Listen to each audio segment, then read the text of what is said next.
Fala galera, beleza? Com vocês mais um vídeo do nosso canal Papo Nada Sério. É isso aí, trazendo hoje o último vídeo da série A Consciência Negra, mas o respeito devemos a todos. É isso aí.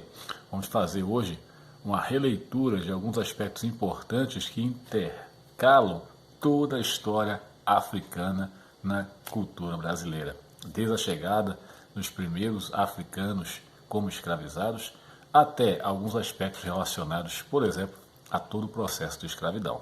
Beleza? Ok? E em cima disso, façamos uma reflexão de tudo o que acontece ainda hoje, como a falta de respeito à diversidade, a falta do reconhecimento de muitos direitos que a população afrodescendente possui e, na verdade, na prática não ocorre. Tudo isso para que nós possamos, de fato, entender o quadro existente e começarmos a propor de uma maneira muito mais segura, muito mais definida, ações que possam vir a mudar todas essas características. Beleza? Ok? Então assistam com carinho esse nosso último vídeo de hoje e se preparem para a nossa live amanhã, tá certo? Beleza? Mas para vocês que ainda não são inscritos no nosso canal, peço essa força. Tá aqui, ó. Aperte, inscreva-se, toque no sininho, aceite as notificações para estar recebendo toda semana, tá? Notícias do nosso vídeo e das postagens dele também, beleza? Você curte, compartilha com seus colegas e no final deixa lá o teu comentário dizendo o que você achou do vídeo e dando sugestões para que nós possamos fazer outros, ok? Então já o último vídeo da série A Consciência Negra, mas o respeito devemos a todos. Já eu volto.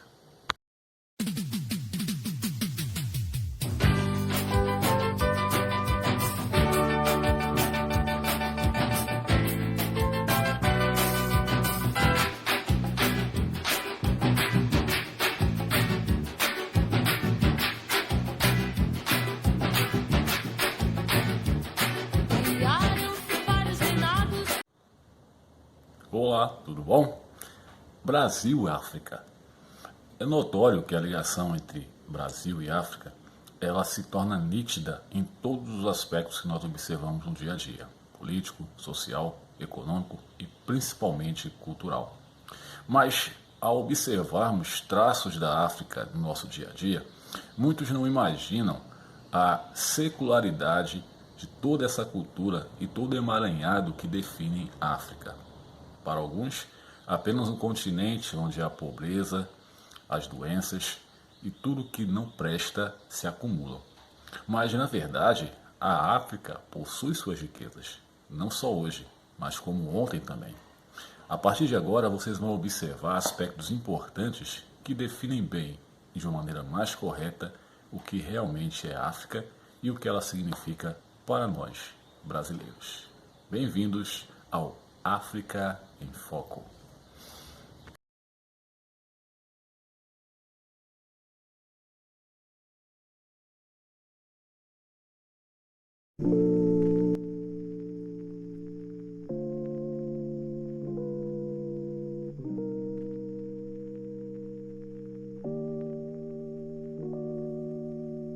Antes da chegada dos europeus, a África teve reinos ricos e fabulosos.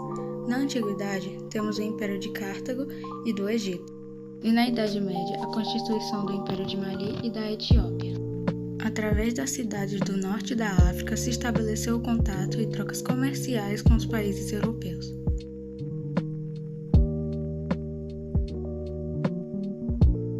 A cidade antiga de Cartago foi fundada pelos fenícios na costa norte da África por volta de 800 anos antes de Cristo, até ser conquistada por Roma em 146 anos antes de Cristo. A cidade foi o centro mercantil do Mar Mediterrâneo Ocidental. Conta a lenda que Cartago foi fundada por Dido, filha do rei de Tiro, uma cidade fenícia situada no atual Líbano. A civilização cartaginesa ou civilização púnica foi uma civilização da antiguidade que se desenvolveu na bacia do Mediterrâneo entre o fim do século IX a.C. e meados do século II a.C. e esteve na origem de uma das maiores potências comerciais e militares do seu tempo.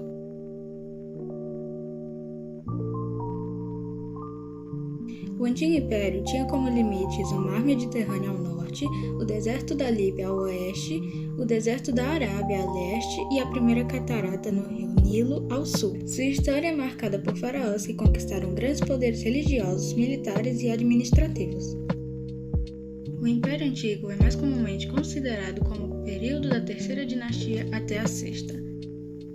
As quartas e sextas dinastias do Egito são escassas, e os historiadores consideram a história da época como literalmente escrita em pedra, e em grande parte arquitetônica na medida em que é, através dos monumentos e suas inscrições, que os estudiosos foram capazes de construir uma história.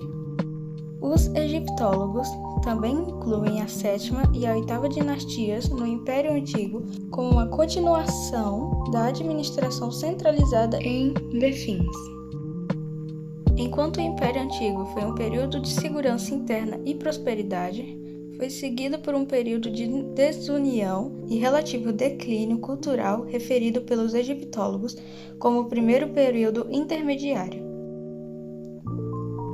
Durante o Império Antigo, o rei do Egito, não chamado de faraó até o Novo Reino, tornou-se um deus vivo que governava absolutamente e poderia exigir os serviços e a riqueza de seus súditos.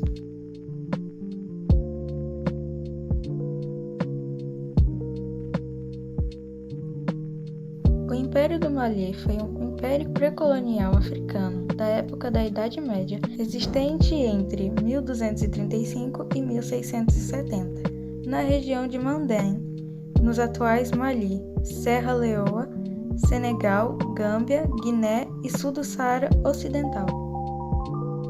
O Império Mali foi um estado africano localizado no noroeste da África, perto do rio Níger, e que teve seu domínio durante os séculos XIII e XIV. Referindo-nos ao comércio do Império, controlava as principais rotas comerciais transarianas da costa sul ao norte.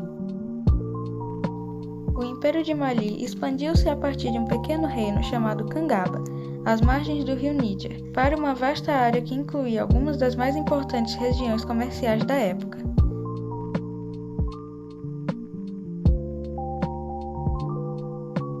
O Império Etíope, também conhecido como Abissínia, foi um império que ocupou os presentes territórios da Etiópia e da Eritreia, existindo de aproximadamente 1270 até 1974, quando a monarquia foi deposta por um golpe de Estado.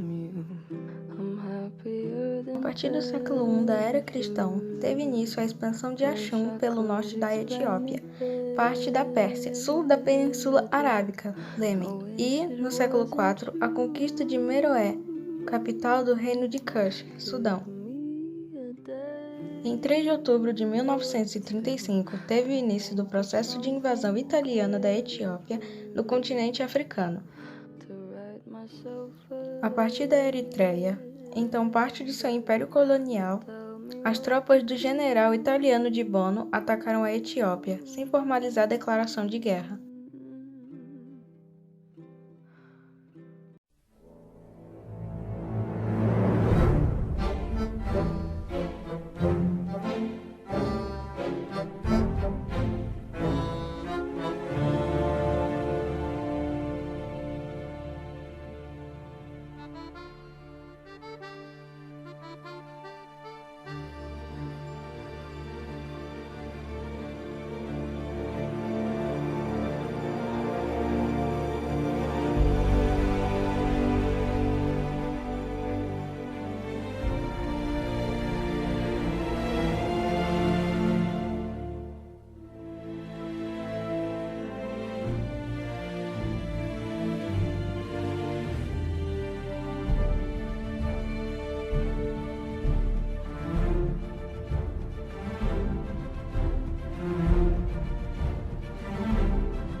era a vida dos escravos africanos no Brasil.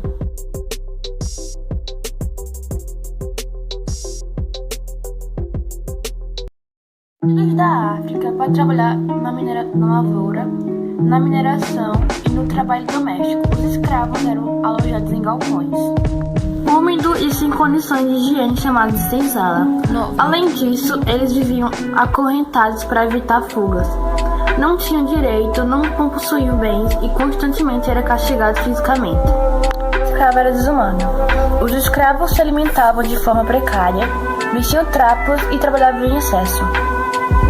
Nas fazendas e fogo em massa foram uma das formas principais de ser escravo. Houve escravos que usaram de outras formas de resistência, se opondo ao sistema de escravidão através de pequenas faltas ou trabalho mal feito. Além disso, alguns deles se organizaram socialmente, constituindo famílias e laços de solidariedade. Esses foram os outros meios encontrados pelos escravos para se fortalecer e resistir à escravidão.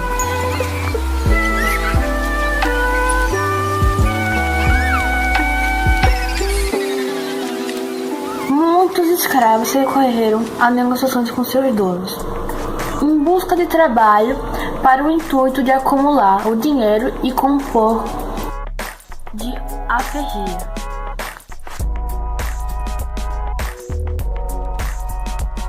No Brasil foi cruel e desumana, e suas consequências, mesmo passando de 130 anos da abolição, ainda são perceptíveis. O trabalho escravo africano, a princípio, foi utilizado para atender à demanda da produção de açúcar nos engenhos. A vida de um escravo era dura e era marcada pela violência dos senhores das autoridades coloniais. Essa jornada diária de trabalho se estende até 20 horas por dia.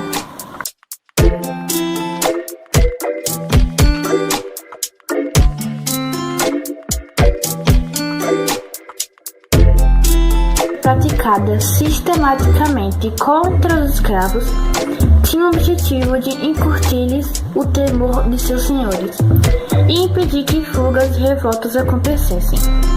No caso das escravas, a violência ganhava outra dimensão, pois além de tudo que sofriam em relação ao trabalho, eram vítimas de estupro frequente dos seus senhores.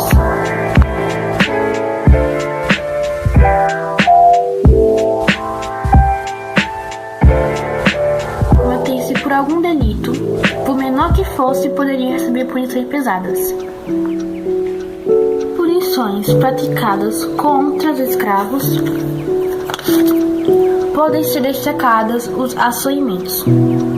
Muitos dos escravos punidos com açoite eram castigados com mais de 300 ou mais chabetadas, o suficiente para levar um ser humano à morte.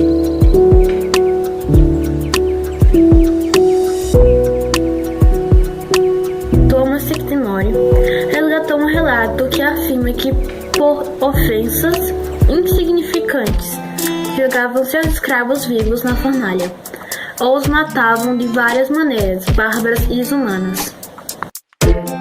A forca e o envenenamento também eram formas de matar os seus escravos. Os porém não aceitavam a escravização e a violência direcionada a eles de forma passiva. A história da escravização africana no Brasil é marcada por resistência e luta dos africanos, que fugiam, formavam quilombos, matavam-se e matavam seus feitores e senhores.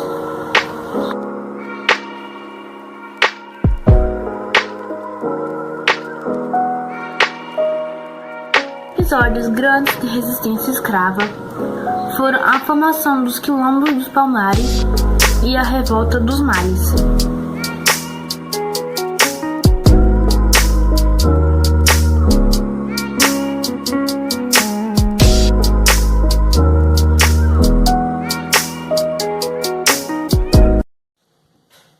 E aí, curtir esse nosso passeio pelo passado africano e as influências que nós, de maneira tão rica, herdamos por parte dos povos africanos que aqui no Brasil chegaram? Pois é, essa série, gente, serviu apenas para mostrar quão é importante nós valorizarmos tudo aquilo que temos de melhor na nossa cultura, a influência que nossos irmãos africanos trouxeram para todos nós e a maneira tão simples que eles nos ensinaram a viver. Tudo isso tem que ser levado em consideração e precisa ser respeitado. Galera, ficamos por aqui. Agradeço a todos vocês que acompanharam a série. Lembrar que na próxima semana estaremos dando continuidade aos vídeos da semana no nosso canal Papo Nada Sério. E você mesmo, continua e sempre será sendo o nosso convidado especial. Beleza? Lembrando que amanhã, a nossa live ao vivo, 10h30 da noite, quero contar com vocês para que a gente possa fazer uma live legal. E quem sabe, finalmente fazer nossos sorteios, né? Então, fiquem com Deus. Um beijo, um abraço e até amanhã com a nossa live. E até a próxima semana com mais um vídeo do nosso canal Papo Nada Sério. Fui! Um caminho a seguir,